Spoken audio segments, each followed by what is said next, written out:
We will now like to welcome Dr. Francesc Pedró, who is the director of the International Institute for Higher Education at UNESCO. Dr. Pedró. Yes, good morning. Good morning from Guatemala, where I'm standing now. I would like, first of all, express my gratitude for having been invited to take the floor in this important meeting.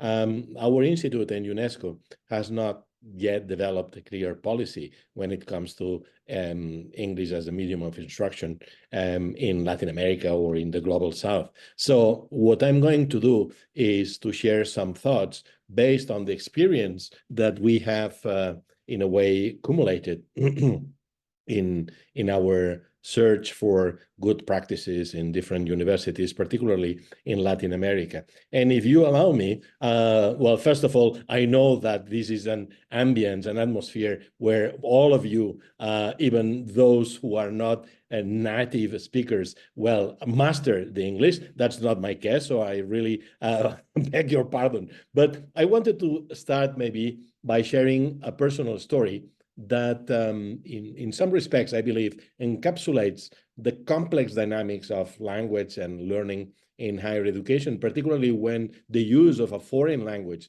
is involved. When I was a graduate student, I was asked to teach some lessons, some sessions of an economics course taught by a very brilliant professor.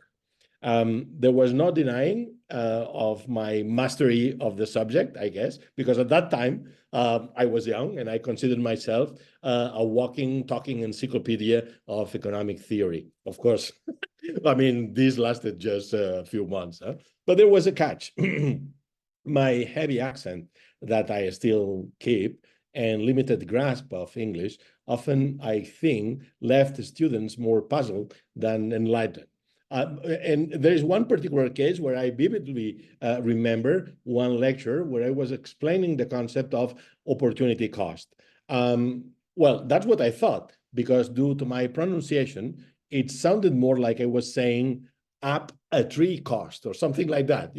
Many students, particularly those who came, there was a limited number of them coming from the United States, started to scratch their heads and trying to figure out what on earth this up a tree cost was and how it related to economics. Well, it took a good while before it finally clicked that I was talking about opportunity cost, the idea that every choice we make has a trade-off, a path not taken. Now, as amusing as the anecdote might be, I think it underscores a deeper truth. The language of instruction can have a profound impact on the quality and accessibility of learning, which is really something that matters a lot for UNESCO. And it is the realization that brings me to the crux of my argument today. The case for adopting English as a medium of instruction in higher education, particularly across the global South, although I'm going to focus on Latin America and the Caribbean. Well, in Latin America, I would say. Let me be clear from the outset. I'm not advocating for the wholesale replacement of local languages in academia. Far from it. I mean, I think that when I'm saying this, I'm truly presenting UNESCO's views. Our native tongues are so to say, the lifeblood of our cultures, our identities, our ways of understanding and describing the world. And precisely because of that, we at UNESCO are advocating for more, I would say, inclusion of the languages of original peoples in higher education. So in a way, this creates a tension with today's discussion. Well, languages, particularly the local languages or the ones linked to the communities, will always have a vital place in our education systems, especially in disciplines where cultural context is paramount, such as, I don't know, literature, history, social sciences, but also in Latin America, our, I would say, views of the world, including how we relate with the environment or how we use, traditional knowledge for health or, or simply for structuring our societies. But we also cannot ignore the reality of the world we live in. we may like it or not, but English has emerged as the global lingua franca of the 21st century, if not before. It is the primary language of international business, diplomacy, science, technology, you name it. In an era of accelerating globalization, proficiency in English has become not just an advantage, but a necessity. And I think this is often misunderstood in Latin America. English can be seen as a key determinant of employability, social mobility, and access to knowledge, globally speaking. This is where the strategic adoption of EMI comes into play. By offering selected courses or programs in English, particularly at undergraduate level, universities can provide the students with valuable exposure to the language in an academic setting. This, in my view, serves a dual purpose. Firstly, it helps the students develop the English language skills that are, as I believe it, so critical for success in today's global marketplace. But secondly, it prepares them for potential further study abroad, where English is often the default medium of instruction. No matter if you prefer to talk about internationalization at home, no matter how you conceptualize internationalization, English is going to be factored in. The rationale for EMI is even more compelling at the postgraduate level. In today's knowledge economy, research and innovation are fundamentally transnational endeavors. Breakthroughs happen through collaboration, through the cross-pollination of ideas across borders. And let me give you a figure of following our research on international research exchanges led by Latin American universities. We came to discover that 90% of those international joint research projects are in fact between Latin American universities and universities in the Anglo-Saxon world, with the exception of some universities in Spain. 90%, only 10% of those research-oriented exchanges happen within the region of Latin America. So that's where the mastery of English can make certainly a difference in such a competitive context as the academia is becoming today. To remain at the forefront of this, so to say, for a global knowledge network, universities and academics need to be able to attract and retain the best minds from around the world. And we in Latin America, we are losing them precisely because, among other things, that attraction that the global north is exerting for obvious reasons. Of course, adopting EMI can also be a powerful tool for universities in the global south to level the playing field with their counterparts in the developed world. By teaching in English, certainly they can more easily plug into global research networks, as I said, collaborate with international partners, and disseminate their findings to a wider audience. But there is a policy price tag, so to say, attached to this. Certainly, this is crucial for driving scientific and technological advancement in regions that have historically been underrepresented and marginalized in the global knowledge production system. But the benefits of EMI extend far beyond the purely academic realm. In our increasingly interconnected and multicultural world, the ability to communicate effectively across linguistic and cultural boundaries is an essential skill. By immersing students in an English-speaking academic environment, EMI can help foster the kind of intercultural competence and global mindset that are so highly prized in today's diverse workplace. Up to here, the positive side of it. But now let me turn towards, the challenges. As compelling as the case for EMI may be, we must also confront the significant challenges, some of them have been already presented by the previous speakers, that come with this implementation, particularly in the context of the Global South. Foremost among these is the issue of access and equity. In many countries in the Global South, also in Latin America, English is not widely spoken outside of elite circles.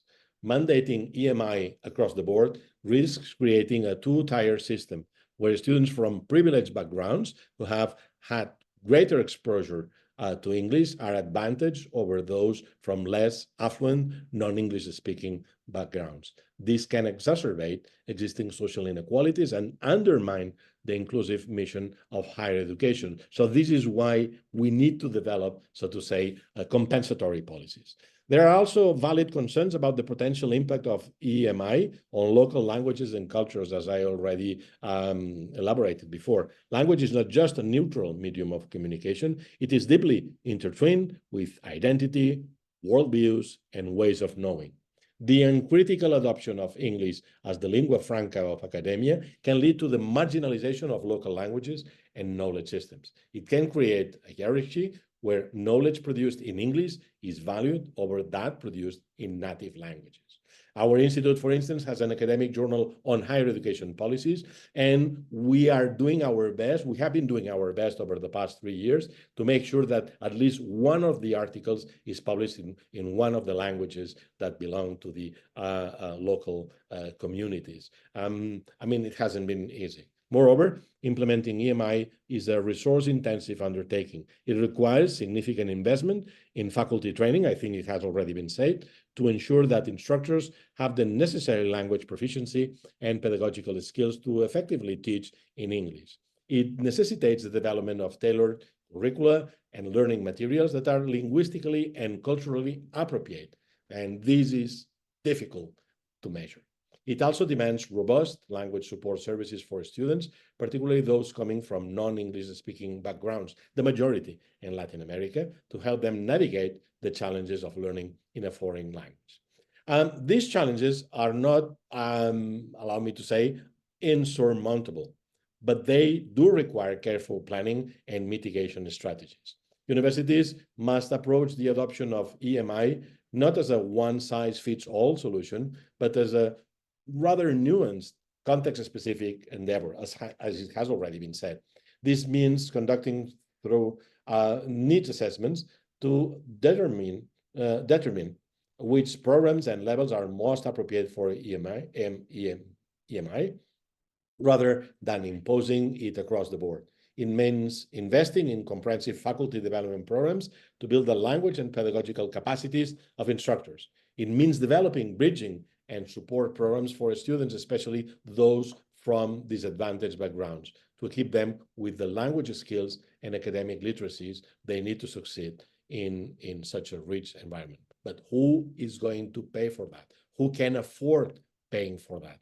Certainly, it also means ensuring that the adoption of EMI does not come at the expense of local languages and knowledge systems. This might involve creating spaces and resources for multilingual scholarship and valorizing research published in native languages, as we are trying to do with lots of barriers. And it means collaborating with government and industry partners to create an enabling policy and funding environment for EMI. Now, in sum, while the challenges of implementing EMI in the Global South and in Latin America in particular are significant, I believe they are outweighed by the immense opportunities it presents. By strategically and thoughtfully integrating English as a medium of instruction, particularly in key undergraduate courses and I would say almost all graduate programs, universities can equip students with the linguistic and intercultural competencies they need to navigate an increasingly globalized world. They can enhance their own capacity to produce and disseminate knowledge on a global scale, and they can contribute to building more inclusive, cohesive societies by fostering a new generation of globally minded, locally acting, culturally literate citizens. As I conclude, let me return to the story, to my personal anecdote I began with about my economics course and the infamous up a tree cost. Looking back, I realized that while my English may have been imperfect, I was actually imparting a profound lesson about the nature of choice and consequence. In a way, the decisions facing universities in the Global South and in Latin America today is an, let me put it this way, up a tree choice.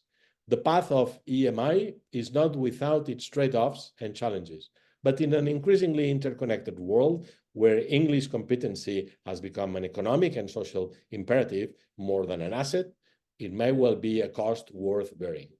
By choosing EMI strategically and thoughtfully, universities can ensure that the next generation of graduates are not left out on a limb, but are equipped to branch out and make their mark on the global stage. Thank you very much for allowing me to share these thoughts. And also, I hope that you would appreciate my imperfect English, which I think has already been reflected as having also some advantages when it comes to our discussion. Thank you very much. Thank you very much, Dr. Pedró. Thank you for your comprehensive overview of the benefits, impacts, and challenges of EMI implementation in Latin America.